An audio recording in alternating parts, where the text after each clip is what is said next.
very close to an energetic gate, which carries an astonishing energy of love and truth, which will no longer be denied on this planet.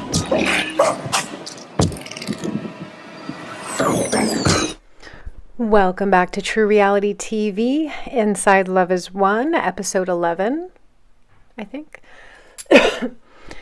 So Mom is now with Michael. She is being called back to Crestone. She does not want to go. There is nothing in her that wants to do this. As I said, she's begun to be trained on these etheric surgeries by Cryon, and she has started to do these etheric surgeries in her sessions. We have tons of journals and email documentation of what Mom was finding in these surgeries. As I shared that one story, which was probably the most horrific one for Mom, the most devastating, to where when she was actually seeing people's energetic system, she was seeing all these things that should not be there. She was seeing that in that one particular case, that there was no soul being housed in the vessel.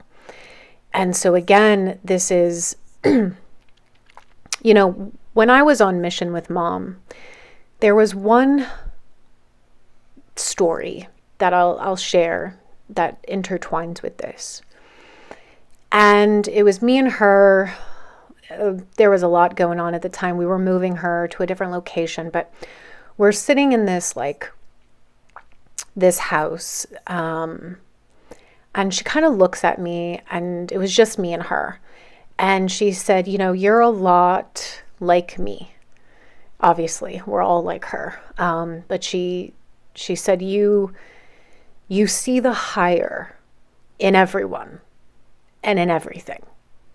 And she said, that's a lot of how I am. But she said, you're a lot like me in terms of when I started the mission. And it was all love and light to me and the higher. And she said, you're going to have to learn how to face the darkness. And at the time, I don't know if I fully understood what she meant by that, but I certainly do now. In that everything is love and light. That's the true reality. But being down here, you also have to face the darkness. You have to face the reality of the darkness that exists here. And you have to be able to confront it. And it would take me many years and training by Mom to be able to do that, because that is what Mom had to do. She didn't want it to be the way it was. She wanted it to be the love and light and the joy and, hey, let's all do this together and this is going to be great and we're all going to move into the new paradigm together. And she had to learn how to confront and face things that were dark and uncomfortable and devastating as part of her journey. And so when she's called back there, they go back in 2013, and at this point, Saint Germain is integrated into Mom's field. He's now an active part of what would become her galactic A-team. And Germain is also involved with helping her with these surgeries. And when they get back to Crestone, they go camping. It's kind of what you do. And so they're camping again in Crestone. And Germain guides Mom into, I think it was about 6 weeks or so that they spent camping, guides her to utilize mushrooms to do some timeline clearing. And I already know there's going to be all the people who have all the judgment about the mushrooms and the tobacco and the wheat. And you know what? Take it up with Mother Earth, okay?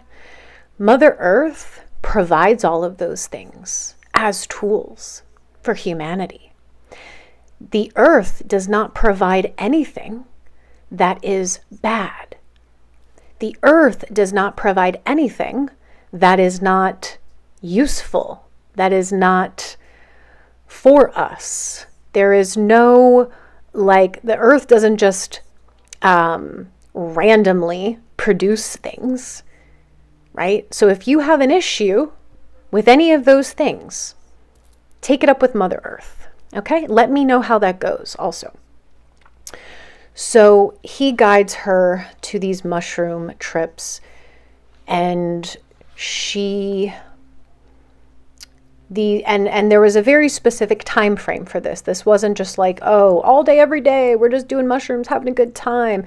Mom was utilizing these things for spiritual purposes. And for this particular purpose, which she did not know yet, is that Germaine was going to take her through the Jesus timeline. This would become one of the biggest timelines that Mom had to transmute, to work through.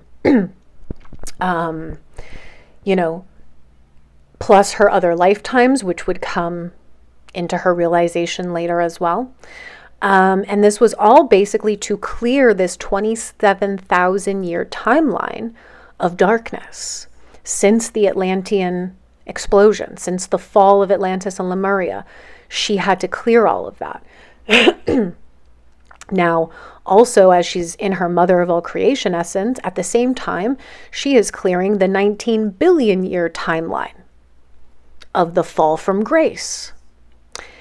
And so, just as a quick side note, in the earlier episodes when I explained the dream machine and how that was overtaken by the Anunnaki and implanted into it became the fearful thoughts, which would later become the ego-programmed mind, Mom did reset the dream machine on October 28th, 2011. So just as a side note, I don't know if I mentioned that, but that was also an important date where she reset the dream machine to heaven consciousness as part of the clearing of this timeline. So she called it the Jesus thingy. And she basically went back through this timeline and re-experienced it all. At this point, Mom in her vessel is Amy Carlson. This was her 534th lifetime. Now, I mentioned the major lifetimes, but there are many more. There's 533 other lifetimes besides her most current incarnation. And she was getting pieces of those records as well. So like I did mention the main ones, but some of the other ones I didn't mention was Queen Zenobia. That was one in Africa, Joan of Arc, Pocahontas, Cleopatra. I did mention those. But the core of this was the Jesus timeline, because this one had continued to plague humanity with karma, illusion, and belief systems. So Mom was shown everything and in fact had to relive the entire experience, which was incredibly painful and traumatic for her. Now, I have shared that story of Jesus, and I shared how they flipped the dates of the crucifixion and the birth, how they cut Mom out of it, and only used Father, which in fact they did come in as twins. So I shared most of that. Now, she also had to kind of clear the forceful religious programming that basically had ensued after that story of Jesus was concocted. And, she recalled that she was crucified for 21 days, not 3 days. It was 3 weeks. She recalled the entire story of how she was gathering the twin flames, who were the disciples. There were feminine disciples as well. She recalled the whole story of Judas, which basically she said Judas started to doubt her. And he was struggling to accept Mom as the leader. Again, this is just repeating stories one after the other, starting back from Jehovah. He began to question her powers, question her knowing, and the rumors became basically too much for him to stand against. And so when he was approached by the Romans pressuring him to turn against Mom, he caved, and Mom knew. She always knew what was coming. The angels will always tell her ahead of time. And so this goes into the story of the Last Suppers, where she gathered the twin flames. She knew exactly what was coming, and she called him out at the supper. She called him right out, and he was shocked because, of course, he didn't, again, well, Mom proving to him, like, I am exactly who I said I was. I knew this whole time. And, that's when the Romans took her, brought her to what would be her crucifixion. She remembered that nobody offered her water or anything. A lot of the disciples kind of freaked out and fled. Some were there. And humanity, realizing that they crucified their own God, and so the cabal began to panic. I shared those stories of just about them tracking down the disciples, taking the documentation, rewriting the story. So she had to go back through all of those experiences and clear it. She went back through the lie of Adam and Eve and that whole story that they implanted to clear that. And was recovering, again, a lot of the records from her other lives that she had not necessarily pieced together at that point. And so many events kind of proceeded after this. So Mom began attracting all of the darkest beings to her for transformation. These included lower essences that were in physical form. Okay, these essences can come into a physical vessel. So she had many beings come to her at this time in Crestone, and she would immediately be able to see the lower essence that they were carrying. This included Beelzebub, Belial, and Jehovah. There was actually a being who came to Mom, knew he was carrying the Jehovah essence, and she recognized the essence immediately, and she called him out, and she even said, I will give you the choice to return to the light. You will be fully forgiven. And he refused and walked out. And this is when Mom kind of realized this is going to be a battle. Now, 2013 into 2014, right? So now at this point, they are living in Crestone. I believe they move into a small house or unit at this time. And this is when shit gets weird. There was a being named Doug, who we've met as well, wonderful guy, in Crestone, lived up in Debaca. And Mom would stay at his house sometimes, and they were friends with him. And she remembered one time being at Doug's house, and the Greys showed up outside the window, full form, begging for souls. This takes us back to the failed Eisenhower deal.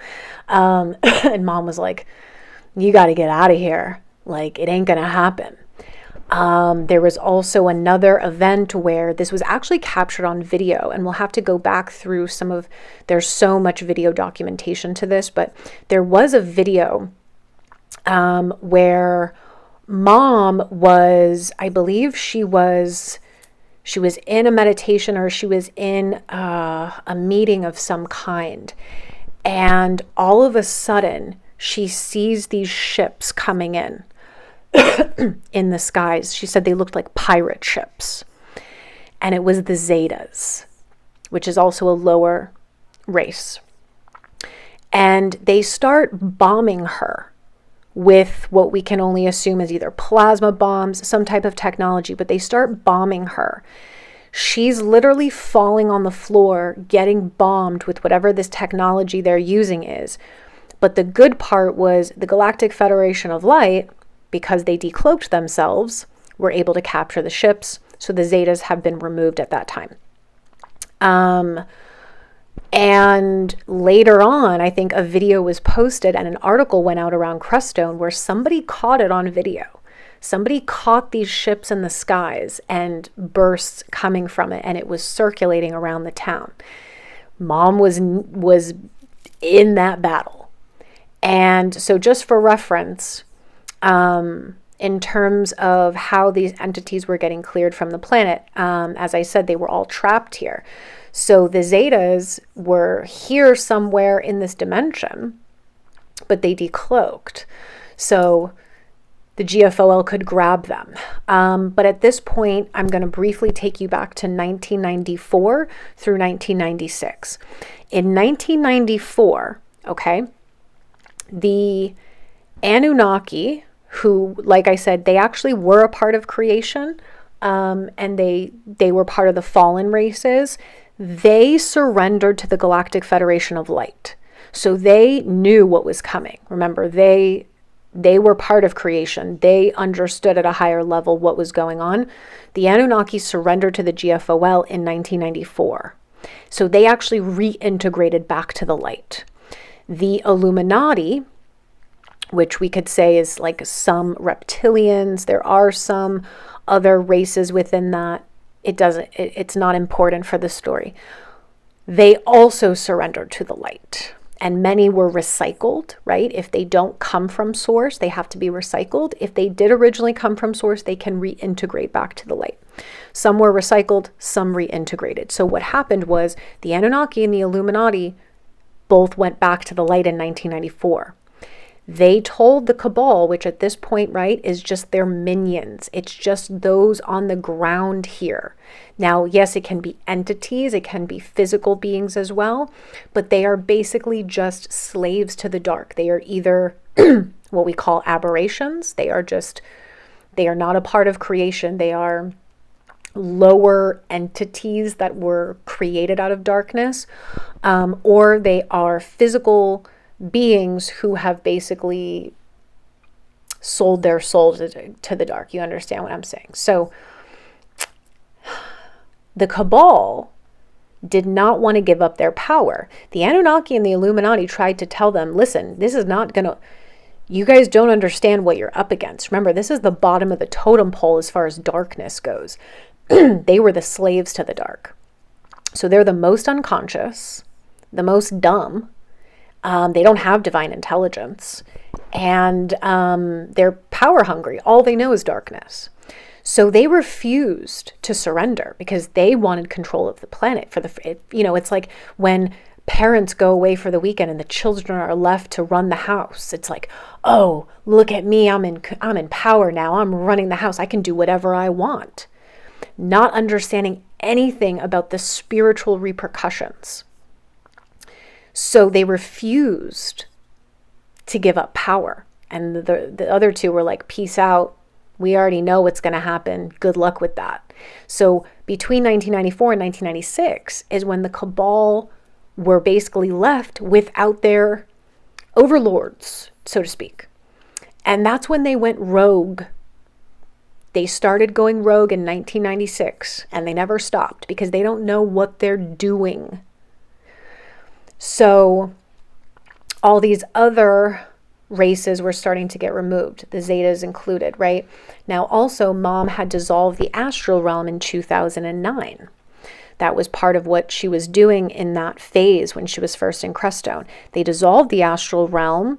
The fourth dimension still exists, but the astral realm does not. And that's because that's where a lot of these entities were hiding. She also cleared the Akashic records because this was holding a lot of the traumas and a lot of the programming of all of the physical incarnations here. So the Akashic records were cleared. So I know a lot of people still like to channel the Akashic records and tap into that. They've been cleared, so there's really no need to do that, just as an FYI. So she starts having these kind of more spiritual battles at this point. These dark beings are coming to her. She's seeing the entities. She's witnessing. She's in the midst of the battle that's happening. Now, this is where things get a little bit strange. 2014. There's a story where Mom has shared, and so has Michael, that a female CIA agent joined them at some point. And I don't know if this was openly discussed or it ended up coming out that she was a CIA agent. And this is just the weird shit that mom would experience. So this woman was with them. At this time, mom was doing a 21-day lemon water fast. She was doing a fast so she could anchor in a lot of more high frequencies. Michael actually did the fast with her, which I'm shocked, but he did. And it's them two and this woman. And they go hiking up a mountain, or they're going to go camp on this mountain, and something happens with their car. Like it breaks down, it stops. So they're stuck like 20 miles up the mountain. They've been fasting for 21 days. It was this big story about how they had to basically hike for hours down the mountain and finally found someone, flag them down to pick them up. Now, mom was ahead of Michael and this woman because she just goes, man. She's fast as shit. So she's just hauling ass to the bottom of the mountain. They are like hours behind her. So when they get to the bottom of the mountain, and this is a story I'm going to share simply that was shared by Michael, was he basically gets kidnapped by this woman. And she's like holding him kind of like hostage at like a hotel. I don't know if that's when it was disclosed that she was a CIA agent, but weird shit was going down. If you've been in the Crestone area, you know that there is weird military and intelligence things going on there. He somehow like escapes, gets out of the hotel room, gets back to mom, tells her this whole story. Now, we don't know what the purpose of all of that was, but strangely enough, in 2014, in all of mom's documentation that we have, the Galactics start calling mom Q. Now, how that interrelates to the phenomenon of Q, we never fully knew, but I will get to a piece of that story later on that will take us into 2020. But they start calling her Q. And she's getting a lot of downloads about divine intelligence, about the divine grids, right? This is the matrix grid, but she's doing all this higher grid work. At this point, she had, her and Cryon had actually redone a lot of the grids on the earth. So just an interesting, very strange time period for mom, for anyone who was with her at the time. Now, we go to April of 2014. And at this point, I believe that they had gone back to Mount Shasta at this time, somewhere around then. And the cabal, basically just imagining like 8 shadowy figures, right? The 8 heads of the cabal show up in the house. Mom can see them. Michael can't see them, but he can see that there is strange things going on. So they come through the fireplace. 8 of them. Mom and the Galactics immediately quarantine them in what can be described as like a net. So now they're like stuck in this net. And what she had said was they came through the ley lines in Shasta. They came through the ley lines, found the house she was staying at, and came through. So she's got them in quarantine. She is basically saying, you guys need to surrender. And they're refusing. Now, one of these entities, who was the second in command, and I forget their name, and it started with a Y. We'll move on, because I don't want to give inaccurate information. So, but the second in command somehow escapes the quarantine bubble, the quarantine net that the Galactics had trapped them in inside the house.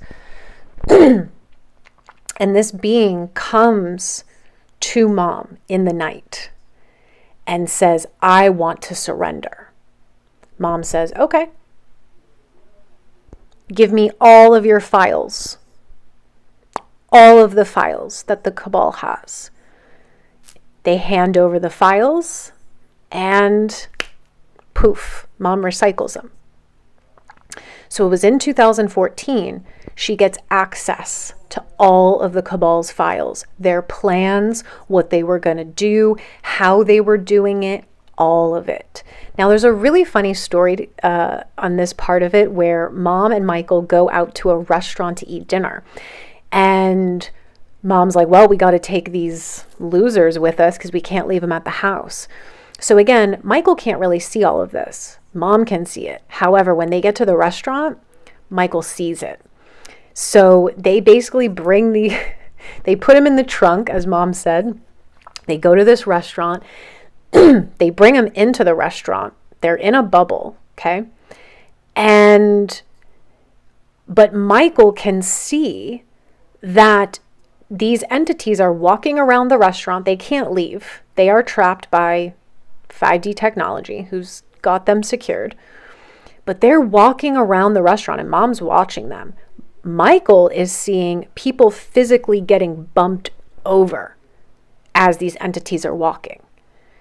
And, later they end up, she sends them away.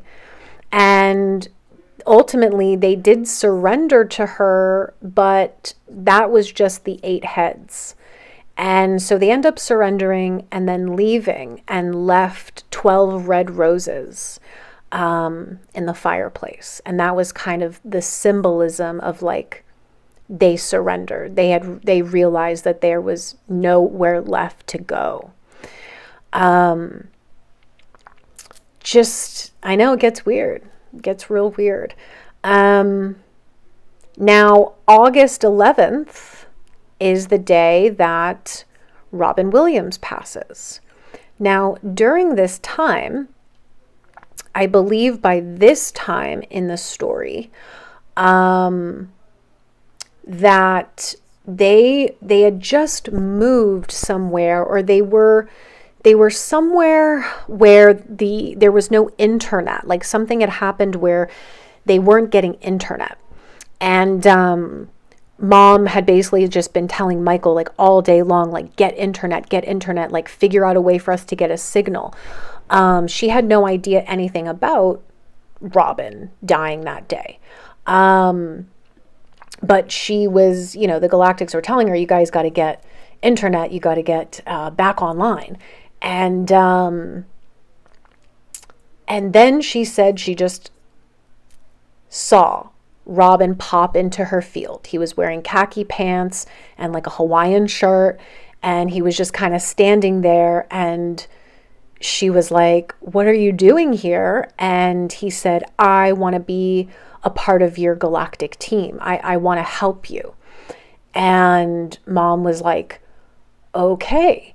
And she said, well, you're going to need to go and read all my files, all my records, and get caught up to speed, basically. And he did, and he returned like 24 hours later and never left since, and became her ambassador, her main ambassador, and, was in fact holding a lot of father energies for her on that side. Now, later that day, when they finally get the internet up, that's when they see he passed. But mom already knew because he appeared to her in her field. So that's how that story goes with how Robin Williams became her ambassador. And so mom's now working with Robin. She's been working with Saint Germain and Cryon to do surgeries on people. Also, her and Michael at this point have uncovered a lot of the ego-programmed mind, and as they were calling it at the time, the Atlantean programmings. This was, again, part of the Atlantean experimentations, and they're starting to document all of the programmings that mom is identifying. They're starting to document all of the things that have been done to the consciousness, right? The brandings mom's finding in the energetic bodies, the implants, the chips. She's starting to clear these. She's starting to understand them. And they're doing really in-depth research as to how this is all working, okay? Now, different people were coming out, through the mission at that point. Like, I think between like 2013 and 2018, when we all joined Mom, there was like over 200 beings at that point that had come in and out of meeting Mom, joining her team, leaving, spinning out. Like, there was a lot of people who had passed in and out. And with everyone, it was kind of like Mom was taking on little pieces more of the dark, of the transformation, and also gaining a lot of research. This was also just part of how she set herself up to understand what was going on. Now, in 2015, in January of that time, the Mother of all creation essence is fully anchored. So Mom's field expands again. Remember, she's been anchoring this now for quite a few years, but just like with the Mother God essence, it took years of anchoring this in. Mom opened the Lemurian portal in Mount Shasta in 2015, brought in huge Lemurian energy at that time. Now, somewhere in 2015, I can't remember the exact date, Mom is called to Fort Lauderdale, Florida. Now, enter around this time, I believe, is when Andrew joined, which you guys have seen him in the doc. So I believe it was around this time, because he does go to Florida with her, right? So he was kind of the next masculine to bring in and anchor in some of the father energies. But again, somewhere around this time is when Mom gets the download that Lucifer is the lower essence of Father God. She did not know that up until this point. She starts getting that information that, her and Father of all creation, that essence, are twin flames, but with that comes the Lucifer essence. And this was Mom's first understanding of that. And this is, again, why many masculine could anchor in pieces of that father energy, but as soon as they anchored in a little bit of that essence, the Lucifer energy would come in. And they have to transform that too. And it would prove to be too much for many of them. And this is why so many different masculine had to anchor in those pieces, and why so many of the masculine that were with Mom displayed that type of darkness. It was part of their contract. It's not an excuse at all, nor is it a justification, because if you want to transform, you will. But this was the reality that Mom was coming to realize, and she said she remembered like crying for like 3 days in her bedroom when that information was released to her, that basically she was going to have to not love the dark, because we don't love darkness. Mom doesn't love darkness. She doesn't love ego, none of that. But she understood a little bit more now of like that loving the father essence was going to come with this. So they go to Fort Lauderdale, and this was another big place in Mom's journey and in her mission, because as Mom had said, Fort Lauderdale and the Miami area are actually the headquarters of the cabal. Whether that's energetic or physical, again, doesn't matter. But that is where they are headquartered.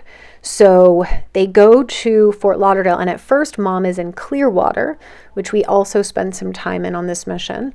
And she's doing a ton of ceremonies for New Earth, for the twin flames, for the ascension. She's doing tons of ceremonies down in Clearwater, universal law ceremonies, all of this stuff. And then they, while they're there, then they end up going to Fort Lauderdale. And this is when Mom starts doing some other interesting projects. So she started the peanut butter and jelly project down in Fort Lauderdale, which was to feed the homeless.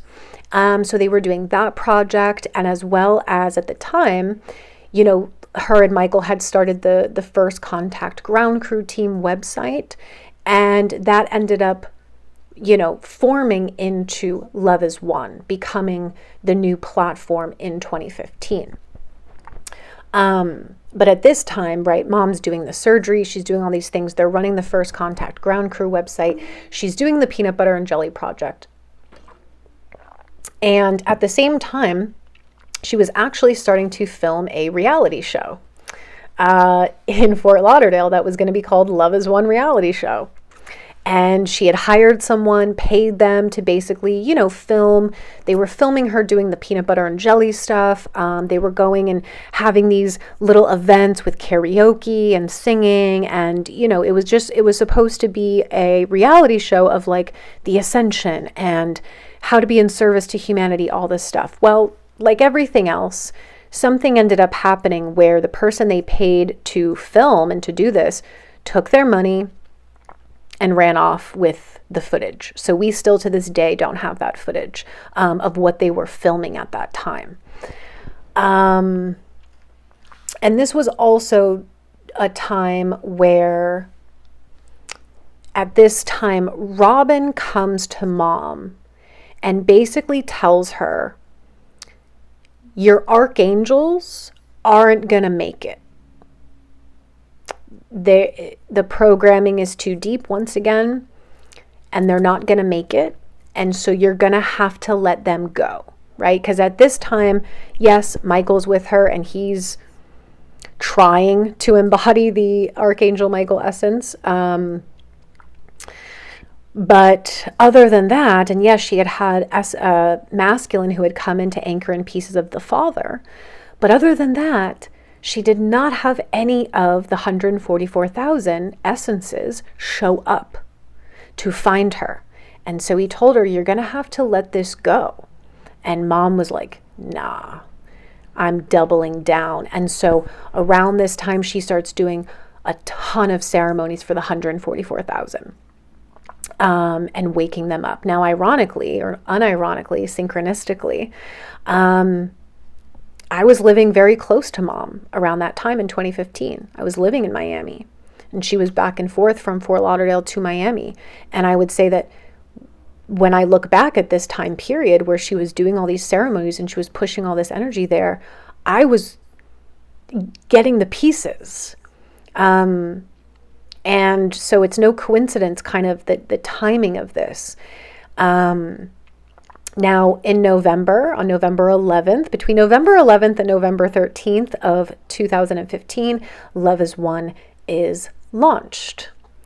And so mom's very excited about this new platform, LoveHasWon. And, so at this point, I think at this time, Andrew had already left. They had their falling out, whatnot. And mom is then called back to Mount Shasta. Now, she goes ahead and she tells Michael, you stay back and pack up all this stuff. And at this point, I do remember her saying that they had, of course, been, again, always working to build up her resources because everything was always taken from her. It was just one story after the other, after the other, after the other. And so mom sets out to Mount Shasta, and the angels guide her to stop in Galveston, Texas. And they tell her to stop at this fancy hotel and to stay there for 2 nights. And she's like, no, I don't want to do this. Like, I don't want to spend the money. I want to get to Mount Shasta. And they're like, no, you have to do this. So she spends this beautiful, magical night in this like very fancy hotel. She's kind of decompressing from a lot of things that had just unfolded in Florida. There's way more to these stories, but I'm trying to give you guys the gist of it all. A lot went down in Florida. Mom had a magical time there. She really, really did. I would say that's probably the happiest she was, is when she was there. But the falling out with Andrew, there were other masculine who joined her at that time, carrying the father energies. They also spun out. Like, a lot was going on. And Michael calls her the next morning and says, all the money's stolen. And mom said she was sitting on the balcony of this hotel. She was so pissed that the angels had her like spend this money to stay at this hotel. But obviously they did it for a reason, right? Like there was nothing they ever instructed mom to do that was not for a purpose. And she just was looking up at the sky and she was like, here we go again. Someone stole it all, and it was one of the masculine that was with her. So here she goes, starting all over again. Another betrayal, another stealing, and she goes back to Mount Shasta. Now, 2016 is when things start changing. Mom's body is she's starting to really feel the effects of the amount of energy she is housing, the amount of energy she is transforming, the amount of trauma and betrayals and darkness that she has had to experience. She's processing it all as fast as she can, but remember, she has a mission. She's focused. So everything was catching up. Like her body was starting to show her the signs that like, this is so much energy to carry. This is so much of an essence to hold. She had always had issues with food. That would become later one of the biggest things for her.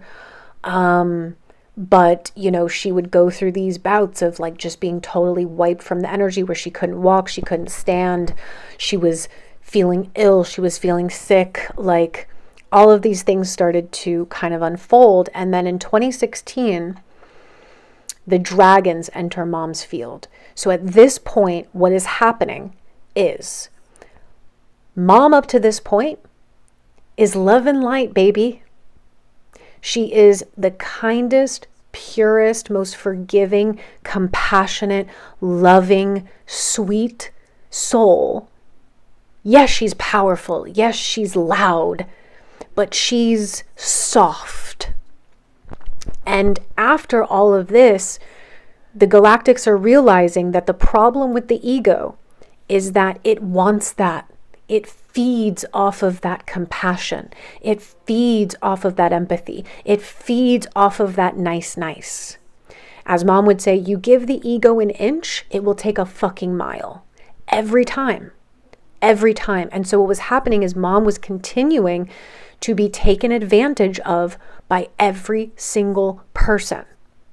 Whether they liked her or not, whether they had issues with her or not, whether they had a judgment of her, it doesn't matter. She was constantly being betrayed. She was constantly being taken advantage of. And the galactics were kind of like, no more. In order for the ego to die on this planet, they figured out it's not going to come from love and lighten it. It's not going to come from saying, you know what, it's all okay. It's okay that you're dysfunctional. It's okay. Love, compassion, empathy. Yes, that's pure. That's love. That's source. But you know what the other side of source is? You don't get to take advantage of love. It is unacceptable. It will not be tolerated by creation. And so this is when mom begins anchoring in her red dragon essence. The red dragon essence, which is part of source. The red dragon is about truth, transformation, right action, and universal law. And if you're out of that, you're going to get it. Because there's no more leeway at this point to give to the ego and to the dark.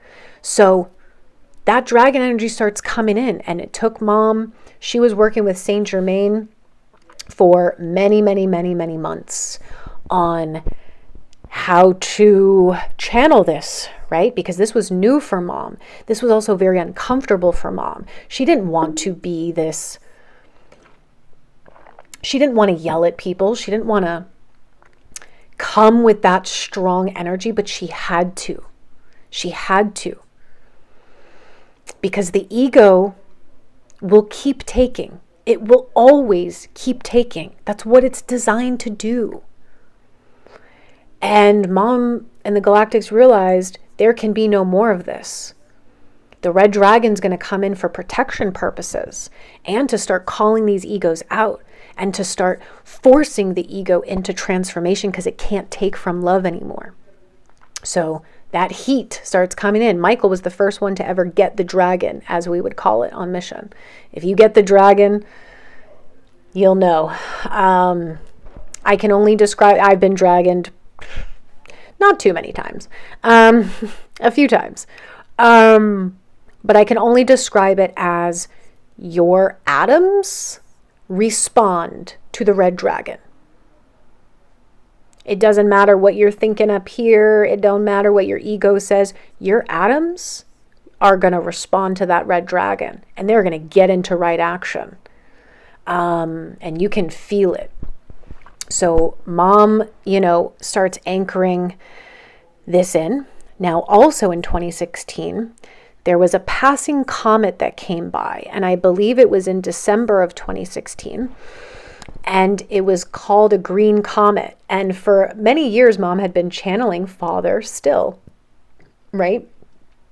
She never stopped channeling Father because there was a piece of the Father essence that was always in communication with her and guiding her, okay? And so in a lot of her documentation, you will see messages from Father in there, even throughout this journey, no matter which masculine was with her or not with her at the time. And and she had channeled the Father energies, and she kept seeing him as the Hulk. Like he was a powerful guy, okay? He's Father of creation. And so she started like getting the feeling of the Father energies. And I think up until that point, the different Father essences that had come to her, like through these various beings, was also a reflection of the Mother of all creation essence that Mom was carrying at the time, right? Now, as she's getting to the epitome of embodying prime source, she's also getting closer to finding the vessel who can anchor in the full Father thing, the full thing. So there's a comet that passes, and they were calling it the Hulk comet or the green comet or something.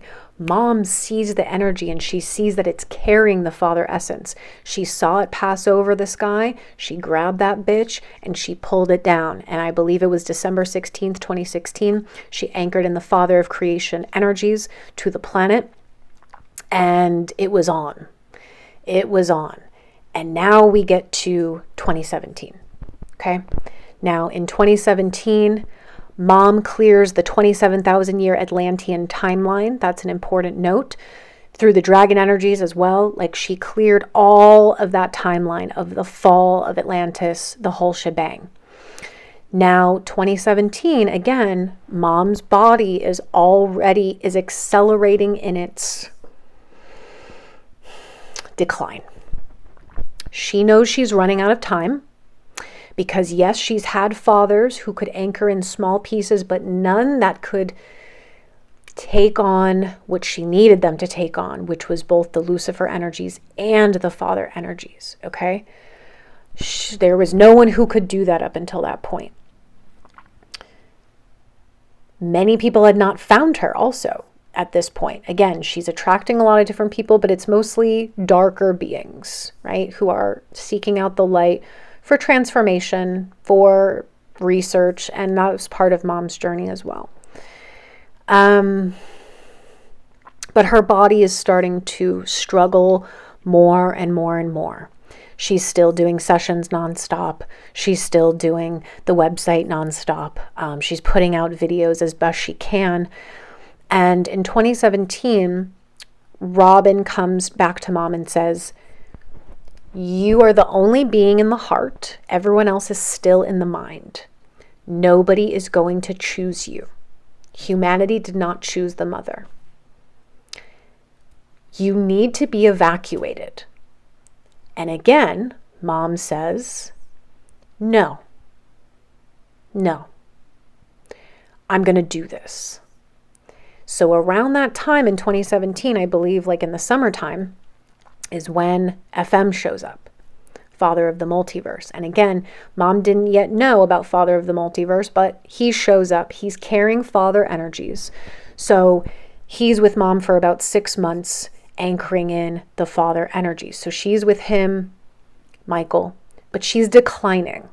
Okay, she is struggling to hold this energy. She doesn't have anyone around her who is truly able to take on these energies with her.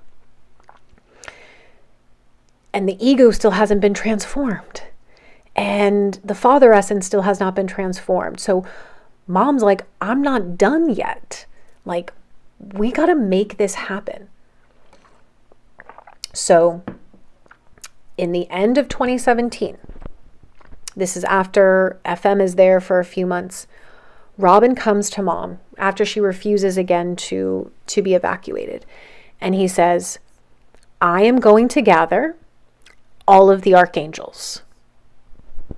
I am going to gather them, and I am going to get them here at all costs, and I am going to get Father here. I'm going to get the vessel here who can do this. And mom was like, okay, great.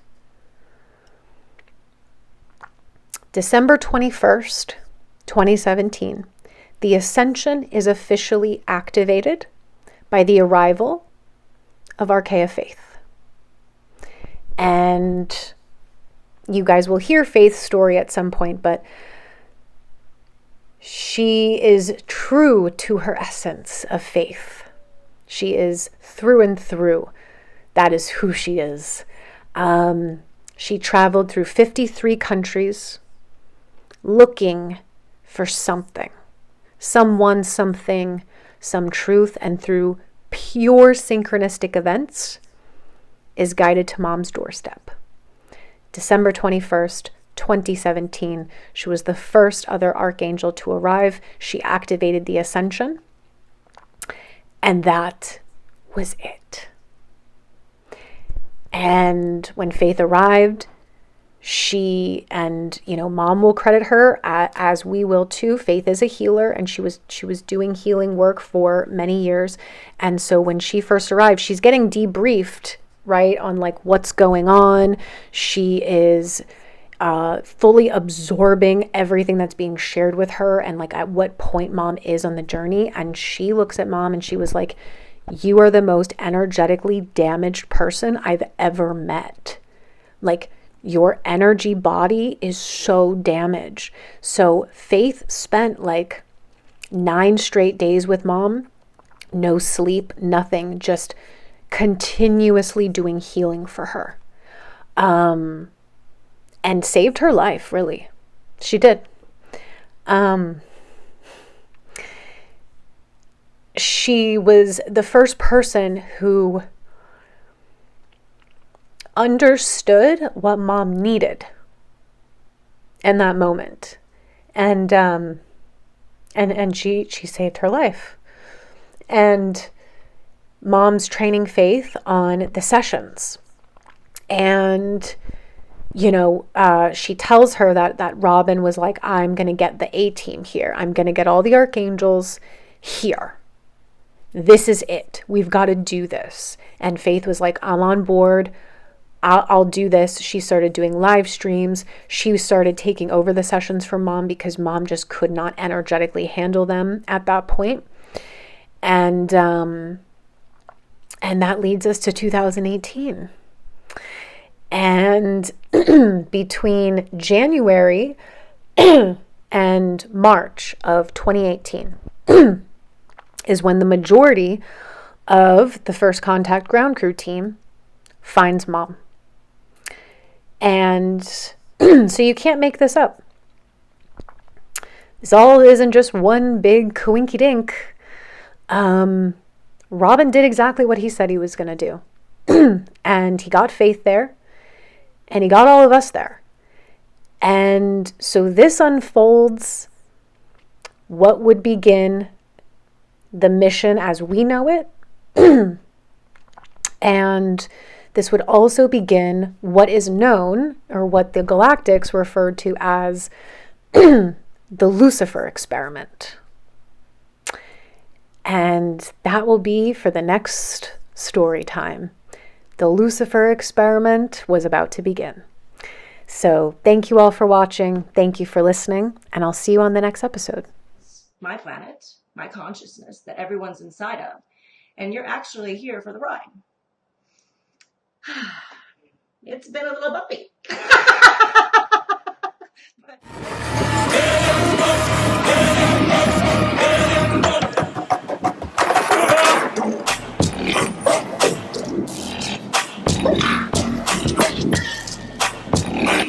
We are very close to an energetic gate which carries an astonishing energy of love and truth, which will no longer be denied on this planet.